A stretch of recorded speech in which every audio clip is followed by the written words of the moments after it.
आखिर क्यों मेघनाद को केवल लक्ष्मण ही मार सकते थे, राम क्यों नहीं? मेघनाद लंकापति रावण का सबसे बड़ा पुत्र और युवराज था। माना जाता है कि रावण बहुत बड़ा विद्वान था।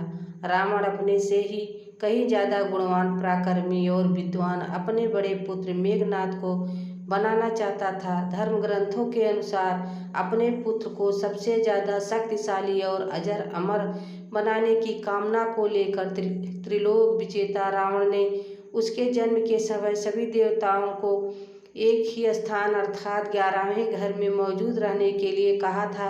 लेकिन भगवान शनिदेव ने रावण की आज्ञा का पालन नहीं किया और 12वें घर में जाकर बैठ गए, जिससे मेघनाद अजर अमर ना हो सके। एक बार ऋषि अगस्त्य ने भगवान राम के दरबार में कहा कि रावण के पुत्र मेघनाद को स्वयं राम भी नहीं मार सकते, उन्हें तो केवल लक्ष्मण ही मार सकते हैं। आइए जानते हैं ऋषि अगस्त्य ने ऐसा क्यों कहा। मेघनाद को केवल लक्ष्मण ही क्यों मार सकते थे? मेघनाद बहुत ही प्रबल और शक्तिशाली योद्धा था। उसके जन्मोपरांत की सृष्टि के संपूर्ण मेघों में रोते हुए एक समान नाद किया था। तत्पश्चात उसका नामकरण मेघनाद हुआ। उसके पास नागपाश रूपी ऐसा शस्त्र था जिससे वह अदृश्य होकर राम लक्ष्मण सहित पूरे सेना पर बादलों के पीछे छुपकर वार कर सकता था। वह भली भांति जानता था कि संसार में किसी भी साधारण मनुष्य के हाथों उसका वध संभव नहीं है। धर्म और अधर्म के बीच समाप्ति के उपरांत भगवान श्री राम के राज्याभिषेक में सम्मिलित अनेक तपस्वी ऋषि मुनि आदि भगवान के से मिलने व आशीर्वाद देने वहां पर उपस्थित हुए।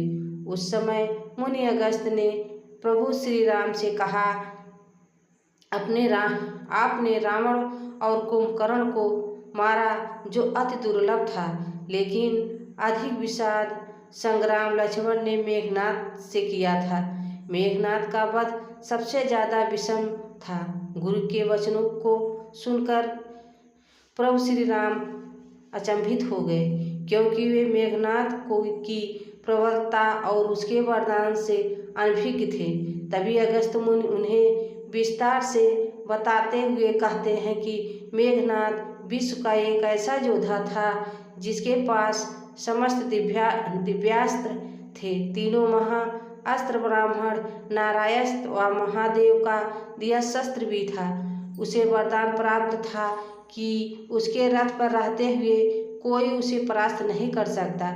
इसी कारण उस समय संसार में केवल एक वही योद्धा था जिसने अति महारथी होने का गौरव प्राप्त किया था। उसने स्वयं भगवान रुद्र से युद्ध किया, शिक्षा प्राप्त की और समस्त शस्त्र प्राप्त किए। उसकी शिक्षा प्राप्त होते ही रुद्र ने स्वयं ही कहा कि उसे इस संसार में कोई पराजित नहीं कर सकता, किंतु उसका वध केवल लक्ष्मण के हाथों संभव था। महर्षि के मुख वाणी से मेघनाद का ऐसा वर्णन सुनकर भगवान राम अचंभित हो गए और बोले, लक्ष्मण निसंदेह महाप्रचंड योद्धा है और उनके पास भी विश्व के सारे दिव्यास्त्र थे, किंतु उसे पशुपतास्त्र का ज्ञान नहीं था, जिसका ज्ञान सिर्फ मेघनाद को ही था। फिर भी किस प्रकार मेघनाद का वध करने में सफल रहे? आप ऐसा क्यों कह रहे हैं कि केवल लक्ष्मण ही उसका वध कर सकते थे? इस पर अगस्त्य मुनि ने कहा, आपका कथन सत्य है। जितने दिव्यास्त्र मेघनाद के पास थे उतने ही लक्ष्मण के पास थे, किंतु मेघनाद को एक वरदान प्राप्त था। एक बार देवासुर संग्राम में रावण को इंद्र द्वारा बंदी बना लिया गया। तब मेघनाद अपने पिता के रक्षा हेतु इंद्र को ही बंदी बना लिया और उन्होंने लंका ले आया। इसलिए मेघनाद को इंद्रजीत के नाम से भी जाना जाता है। जब इंद्र को मुक्ति कराने के लिए ब्रह्मा जी उसके द्वार पर पधारे तो ब्रह्मा जी से उसने एक वरदान रूपी अपेक्षा पूर्ण करने को कहा और अपने प्राणों की रक्षा व अमर रहने हेतु उसने यह वरदान मांगा कि मुझे वही मार सकेगा जिसने 14 वर्षों तक ना तो भोजन ग्रहण किया हो, ना ही किसी स्त्री का मुख देखा हो, ना तो निद्रा का आहार ग्रहण किया हो, अर्थात 14 वर्षों तक सोया ना हो। उसके इस वरदान की मांग को पूर्ण कर ब्रह्मा जी ने इंद्रदेव को मेघनाद के कैद से मुक्त प्रदान किया। श्री राम बोले, मैं वनवास काल में 14 वर्षों तक नियमित रूप से लक्ष्मण के हिस्से का फल फूल देता रहा।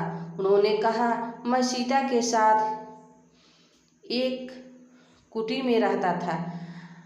बगल की कुटी में लक्ष्मण रहते थे। फिर सीता का मुख भी ना देखा हो, वह 14 वर्षों तक सोया ना हो, ऐसा कैसे संभव है। अगस्त्य मुनि सारी बात समझकर मुस्कुराए। प्रभु से कहा, कुछ छिपा है। भला प्रभु श्री राम को सब कुछ पता था।